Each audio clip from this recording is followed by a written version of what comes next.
Cap పెట్టుకుని మన cowboy మాదిరిన్నాడు. ఇంకొకటి ఒక స్టైల్లో చూస్తే కన్నా ఒక మైకేల్ జాక్సన్ ఒక డాన్సర్ మాదిరిన్నాడు. సో ఉస్తాద్ భగత్ సింగ్ ఆ పోస్టర్ సూపర్ గా ఉందన్న, ఎక్సలెంట్ అన్న. ముందు అడ్వాన్స్ గా మన అన్న పవర్ స్టార్ పవన్ కళ్యాణ్కి హ్యాపీ బర్త్డే అన్న. డాన్స్ గురించి ఎందుకు అనుకోవాలి, ఏదో ఒకటి అనుకోవచ్చు, ఏదో ఒక మూమెంట్ అనుకోవచ్చు కదా. ఇప్పుడు డాన్స్ రాదు సరే, పవన్ కళ్యాణ్ ఏదో ఒక స్టెప్ వేస్తాడు. ఇప్పుడు చాలా సినిమాల్లో కొన్ని మూమెంట్స్ పాస్ అయినాయి. ఇప్పుడు గబ్బర్ సింగ్ లో కొన్ని సినిమాలో కానీ, అత్తారింటికి దారిలో కానీ కొన్ని మూమెంట్స్ సూపర్ హిట్ అయినాయి.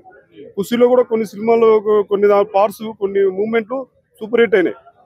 సో అలాంటి ఒక స్టెప్ వండుకోవచ్చు కదా. సో డాన్స్ రాదన్నంత మాత్రాన క్యాప్ పెట్టుకోకూడదని రూల్ ఏం లేదు కదన్న.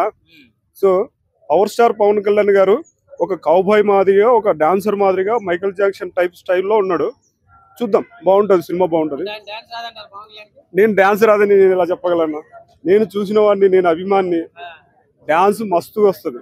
సో నేనేమంటున్నా, డాన్సరు పెద్ద పెద్ద డాన్స్ ఏం రాదు. సో ఒక రకమైన డాన్స్, ఒక మూమెంట్స్ తనకు చేయగల మూమెంట్స్ ను కొరియోగ్రాఫర్లు చూపిస్తారు, వేస్తాడు అంతే. ఓజీ గురించి చెప్పడానికి ఏం లేదన్న, చూడాలా, థియేటర్ లో బద్దలవ్వాలి. సో ఓజీ బాగా ఆయన వచ్చేసి మన గంభీర. సో ఆ గంభీర పాత్రకు కరెక్ట్ పాత్ర పవన్ కళ్యాణ్ గారే సెట్ అయ్యారు. సో చూద్దాం, దద్దరిల్లిపోతుంది సినిమా. సో ఎలా ఉంటుందంటే ఒక రేంజ్ సినిమా, అది మాటల్లో చెప్పడానికి లేదు. సో జై పవర్ స్టార్, జై పవన్ కళ్యాణ్. సో మరి చాలా మంది ట్రోల్ చేస్తున్నారు పవర్ స్టార్ గారిని, హీరోయిన్ చిన్న పిల్లలాగా ఉంది, ఆయన పక్కన ఆయన చాలా ఏజ్గా అనిపిస్తున్నారు, మీరేమన్నా?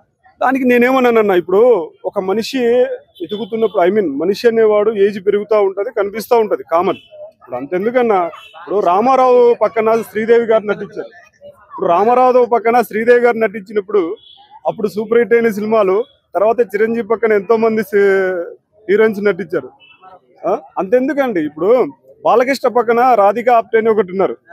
తర్వాత రాను రాను ఆ సింహాలో కానీ, తర్వాత సింహ కాదు లెజెండ్ సినిమాలో రాధికా ఆప్టే అని సరిగా బాగుండదు. శ్రీమన్నారాయణ కాదు, ఏ సినిమాలో సరే పెద్ద పెద్ద స్టార్లకు వాళ్ళు ఏజ్ కొంచెం కనిపిస్తుంది కాదల్ల.